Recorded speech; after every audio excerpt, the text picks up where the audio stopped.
While some Idahoans huddle inside when winter arrives, these ladies are out, as they are every Tuesday, every week, every year for more than 3 decades, regardless of weather. Well, you sure picked the weather. Yeah. So it's always that way on Tuesday. Tuesday's always great. It doesn't matter. It's Tuesday. Tuesday you go. You don't look at the thermometer. You just pack up and come. Fresh air, sunshine. It just helps with winter blues, just to get out and get moving. It's an unusually mild winter in Island Park. Black lava rock peeks through a thin layer of snow as icicles drip and the river thaws. Up higher among the trees, there's no trace of the area's legendary ski hill, but the ladies remember it. There was a ski lodge here. Bear Gulch Ski Basin cut through these pines from the 1930s through the 1980s. It was Idaho's second ski resort, following Sun Valley.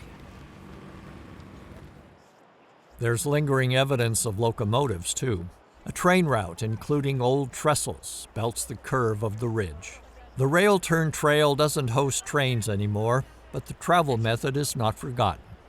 When I was in grade school, we rode the train from Sugar City to West Yellowstone for a field trip. And then they bused us back. So that was a really fun experience. And, kids nowadays, they don't have that opportunity, and that was a great opportunity. These women started gathering for weekly outdoor adventures in 1991. I had a friend. Her name is Shan Summers, and you can attribute all of this to Shan. With Shan, she just wasn't content with going out on the mountain. Well, we were going to the Butte. The Butte was our starting point. She's referring to North Manan Butte near Rexburg. At 10,000 years old, it's a prominent remnant of Idaho's volcanic past.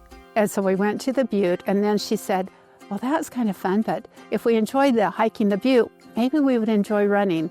So then she got everybody running. And then running wasn't enough. Now we needed to do the cross-country skiing. And then from cross-country skiing, we went to snowshoeing. And then, well, what are we going to do in the summer? Well, let's start biking. So we did road biking. And then she got us scuba diving. I mean, it was always, let's have one more adventure. The group's founder, Shan Summers, winters in Arizona now, but the trekking tradition continues. But I tell you, it's sacrosanct. You're not supposed to schedule any hair appointments or any dentist appointments, nothing on Tuesday. Don't let anything interfere with Tuesday. To keep a group going for 35 years, you have to have something set in stone, and Tuesday's set in stone. They rack up memories and miles right along with years. But we always help each other, so that's the thing. Mary Fran Jepson, biking in the green coat, is 80 years old. As the senior member, consider her the trail matriarch. Perfect.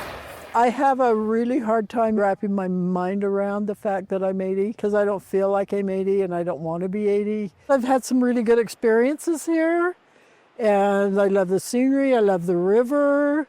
I spent time with family and friends here, and I just really enjoy it. In fact, my plan is when I'm older and I'm ready to pass away, I'm going to come up here and sit under a pine tree and go to sleep. But that sit is for another day. On this trek, forgiving weather offers more sunshine than snow, and it's energizing a swift pace. We love the outdoors. It's so beautiful out here. It rejuvenates us for the next week. You just feel good. It's something to look forward to, and it's a good positive. There's nothing negative, and it's just good, just fun. Poles pick at shallow snowpack. Glasses shade alert eyes from glare. An excited chatter moves through the pack. There's no gossiping. We don't do any gossiping. It's just positive, uplifting, fun therapy sessions, for when we're going through tough times, to have somebody to listen to and to encourage you and build you up. We're all kind of on the same page. We all have the same beliefs. We don't have any contention. It's just a fun group. We just have a good time. No gossiping and no gripes. They don't want someone that's going to be a baby, a wimp. And there's been women have gone on hikes that haven't gone back. We do some pretty hard stuff. We do some, kind of crazy stuff sometimes. And I think it's just not their cup of tea, not what they really enjoy, so they choose not to do it. This group doesn't leave room for negative vibes on the trail. However, there's all kinds of space for free therapy sessions. Our group is full of a lot of very dynamic women, and we all have lives that have trauma and distress, a lot of needs. And we get to discuss those with each other, or at least we can. We understand each other and we listen. The trail gives you a lot of time to listen. All of us have a bunch of kids and grandkids. We've all had different health situations, fears, anxieties, worries, concerns, and we get to share with each other in those. And it really builds a lot of camaraderie, a lot of just heartfelt relief. There are 17 people in their group text. Their enthusiasm takes them out of state on occasion. Well, the first year I started with them was quite a summer. They were training to do the Grand Canyon from rim to rim and then back. And so we went over the Teton Range about 3 times, 20-mile hikes. And we also did the Middle Teton. That was how I got initiated to this group. But most of the time, they recreate in the Gem State, preferring to stay closer to home, where the options seem as endless as their determination. Way back, we were called the Mothers of Nature, and then it went to the Grandmothers because so many climbed the Grand. But now it's just that group of, you belong to those ladies. That's what it is now, that group of ladies. We've had a special opportunity to be such a wonderful group of friends. But the other wonderful opportunity is because we live here in Idaho. And we enjoy different adventures, and Idaho has allowed that.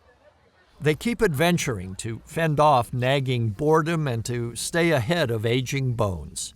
We're getting old, and so just getting out and moving and keeping the old body still going is really fun. I enjoy that. You decide what your life and what your health will be like at 80 when you're in your 40s and 50s. So when you start there and you keep going, then you can keep going. To encourage others to keep going, local author Catherine Farr, member of the group since 2017, wrote a book about these ladies. Their shoes are huddled together on the cover, and the title, The Last Mile is Always 3.